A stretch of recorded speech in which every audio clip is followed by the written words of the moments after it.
तो हाँ दोस्तों, आप सब बहुत कमेंट कर रहे थे कि SSGD के स्ट्रेटेजी के बारे में बताइए।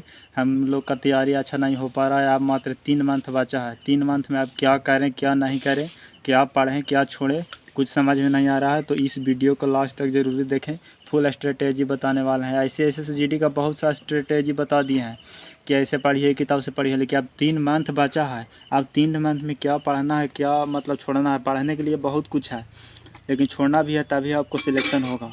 तो चलिए बात करने वाले हैं पहले हिंदी के सिलेबस में। आपको हिंदी में क्या क्या सिलेबस कंप्लीट याद होना चाहिए एकदम। तो हिंदी के बारे में पहले बात करते हैं। ये याद नहीं होगा अगर जो मैं बताते हैं तो आपको सिलेक्शन नहीं होगा। तो चलिए, हिंदी में आपको विलोम शब्द अच्छा से याद होना चाहिए, और फिर पर्यायवाची आपको याद होना चाहिए, और मुहावरा और लोकोक्ति याद होना चाहिए, और वाक्यांश के लिए एक शब्द आपको याद होना चाहिए, और शुद्ध अशुद्ध ये आपको पहचान में आना चाहिए। और फिर संज्ञा सर्वनाम भी पूछता है, तो संज्ञा सर्वनाम आपको सिलेबस मतलब हिंदी की सब बता रहे हैं, ख़त्म हो जाना चाहिए।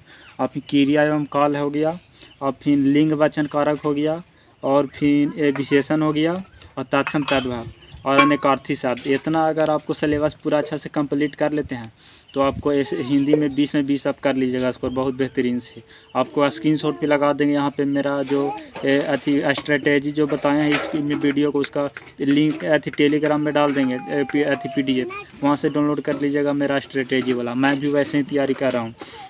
ये मेरा स्ट्रेटेजी है, मैं अपना खुद का स्ट्रेटेजी बता रहा हूँ। चलिए, हिंदी के बारे में बता दिया, आपको PDF बता रहे हैं क्या स्ट्रेटेजी मैं लिखा हूँ अपना, जो मैं तैयारी कर रहा हूँ। मेरा भी इस बार मतलब अच्छा खासा स्कोर करना है 150 प्लस। तो मैं भी आपसे लोगों को इसलिए शेयर कर रहा हूँ कि भाई लोग को बता दें हैं, बहुत से भाई के हेल्प हो जाएगा। तो चलिए अब स्टैटिक GK के बारे में बात करते हैं। बहुत से भाई का मतलब GK GS में दिक्कत है, GK GS कौन पढ़े कौन छोड़ दें। तो आपको मात्र स्टैटिक GK में बताते हैं, जिसमें से 5 से 7 नंबर आपको फिक्स हो जाएगा, केवल वो पढ़ लीजिए। आपको लोक नृत्य फिक्स से पढ़ लेना है, 1 से 2 नंबर हर वक्त हर शिफ्ट में पूछता है। और आपको अथी पर्व या उत्सव भी पढ़ लेना है बहुत बेहतरीन से, और शास्त्रीय नृत्य पढ़ लेना है, और वाद्य यंत्र एवं वादक पढ़ लेना है, और खेल से संबंधित शब्दावली खिलाड़ी, खेल से संबंधित खिलाड़ी की कौन, जैसे हॉकी से कौन मतलब खेल से संबंधित है। और फिर आपको 2011 की जनगणना बहुत अच्छा से पढ़ लेना है, और फिर आवास सारणी पढ़ लेना है बहुत अच्छा से। आवास सारणी से 1 से 2 क्वेश्चन हर शिफ्ट में आता है। और फिर पंचवर्षीय योजना आपको पढ़ लेना है, और फिर काप से संबंधित खेल ये भी आता है, महत्वपूर्ण है। हरित क्रांति आपको पढ़ लेना है, और बजट एक बार पढ़ लेना, नया जो बजट प्रस्तुत हुआ वो ज़रूर पूछेगा हर शिफ्ट में। और फिर महत्वपूर्ण अनुच्छेद आपको पढ़ लेना है, और प्रमुख राजवंश के संस्थापक, इतना आपको पढ़ लेना है। स्टैटिक जिसमें आपको 7 से 8 नंबर कोई नहीं रुकेगा।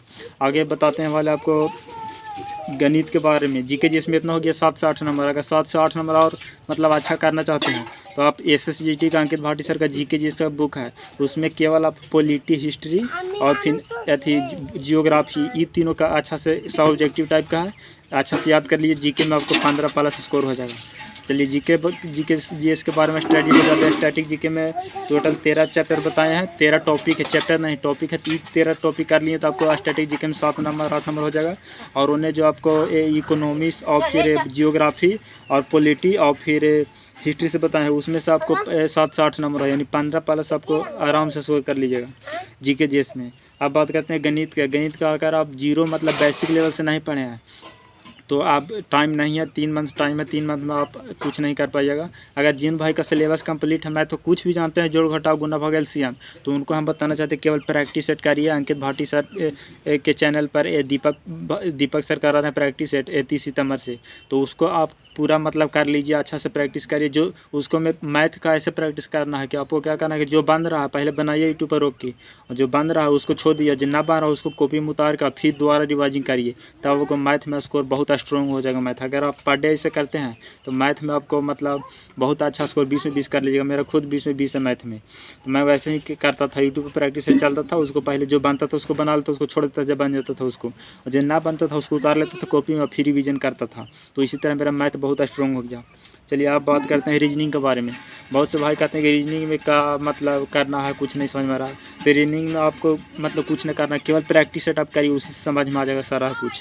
अगर आप बेसिक नहीं पढ़े तो जो टॉपिक मान लें आपको बेसिक नहीं पढ़े हैं, उसको टॉपिक सर्च करके आप बेसिक पढ़ लीजिए बस। अभी 3 मंथ में एकदम आराम से आप 150 प्लस नंबर कर ले, कुछ नहीं SSGD आप बहुत अच्छा स्कोर कर सकते हैं अभी से भी। तो रीजनिंग केवल जो टॉपिक मान लीजिए बेसिक नहीं जानते उसको बेसिक जान लीजिए, फिर प्रैक्टिस सेटअप करते रहिए। रीजनिंग तो आपको हम कहते हैं 10 रोज में स्ट्रॉन्ग हो जाएगा जी। मतलब 20 में 20 स्कोर 20 रोज में कर लीजिएगा। तो रीजनिंग तो कोई टेंशन नहीं है, मैथ में भी बता दिए, हिंदी के में भी बता दिए कौन कौन टॉपिक आपको कंफर्म कर लेना है। और सारा चीज़ जो करा रहे हैं जीके जे छोड़ा के, मैथ, रीजनिंग, हिंदी, ये तीनों का यूट्यूब पर प्रैक्टिस सेट करा रहे हैं। मतलब अंकित रोजगार भाई अंकित के चैनल पर, उसको पर आप प्रैक्टिस तीनों नहीं छोड़िएगा, हिंदी, रीजनिंग, मैथ। आपको मतलब SSGD में बहुत अच्छा स्कोर, जीके जी इसमें प्रैक्टिस सेट नहीं लेना है यूट्यूब पर, केवल आप नर्वस आ जाएगा, डिमोटिवेट हो जाएगा। आप केवल जितना बताएं उतना पढ़िए। और जो मैं स्ट्रेटेजी बनाया हूँ अपना, वो टेलीग्राम ग्रुप में ना देता हूँ, उसको आप ज्वाइन कर लीजिए टेलीग्राम में, वो डाउनलोड कर लीजिए। अपना भी जो मैं स्ट्रेटेजी 3 मंथ के लिए बनाया हूँ, वो अपना भी स्ट्रेटेजी बताइए और बनाइए और फॉलो कीजिए। आपको जरूर SSGD में कोई ना कोई पद मिल जाएगा। तो इतना सारा गाइड करने के अगर वीडियो अच्छा लगा हो तो चैनल को सब्सक्राइब कर लीजिएगा और वीडियो को लाइक जरूर कर लीजिएगा। तो चलिए मिलते हैं नेक्स्ट वीडियो में। जय